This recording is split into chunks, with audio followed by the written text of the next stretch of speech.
வணக்கம் நண்பர்களே. நாம் இப்போ ஒரு அழகான திபெத்தியன் செட்டில்மெண்ட் தென்தன்லிங்கிற ஒரு இடத்துக்கு போகிறோம். திபெத்தியர்கள் வாழக்கூடிய ஒரு இடம். எப்படி போகிறோம் அப்படின்னா, சத்தியமங்கலத்திலேருந்து பண்ணாரி திம்பம் மலைப்பாதை வழியாக அப்படியே போனால் ஆசனூர், அங்கேருந்து கொல்லேகால் ரூட்டில் திரும்பணும்.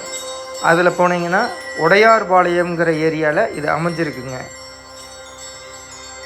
திபெத்திய கலாச்சாரம் மற்றும் புத்த மதத்தை பிரதிபலிக்கிற 5 மடையாளங்கள் இருக்குங்க.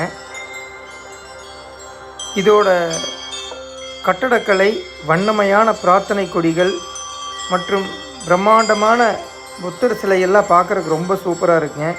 இவங்க ஏரியா பாருங்கள், ரோடுகள்லாம் தெளிவாக க்ளீனாக இருக்கும். அவங்க வீடுகள்லாம் ரொம்ப பசுமையாக இருக்குது. இதை சுற்றி இருக்கிற மலை, பசுமையான கிராமங்கள், ரொம்ப அமைதியான சூழ்நிலையில் ரொம்ப சூப்பராக இருக்குங்க. இது ஒரு குட்டி திபெத்து மாதிரி இருக்குங்க.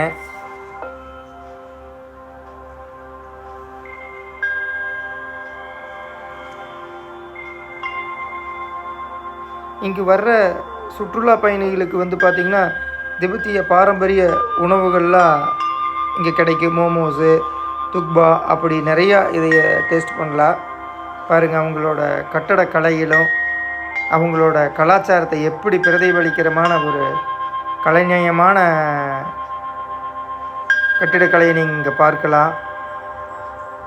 புத்த பாரம்பரியத்தை பிரதிபலிக்கிறாங்க. நன்றி, வணக்கம்.